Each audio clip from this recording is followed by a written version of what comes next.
এই দেখেন বন্ধুরা, আমার ধনে পাতা, রসুন, লঙ্কা দিয়ে, রসুন, কড়াইশুঁটি, ধনে পাতা, লেবুর রস, কাঁচা লঙ্কা দিয়ে হয়েছে, গোলমরিচও দিয়ে দিয়েছি। দেখুন কত সুন্দর হয়েছে। একটু কাঁচা তেল দিয়েছি, গন্ধটাও ভালো হয়েছে।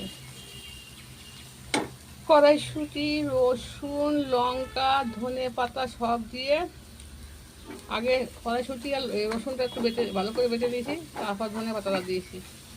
দেখুন দেখতে কত সুন্দর হয়েছে।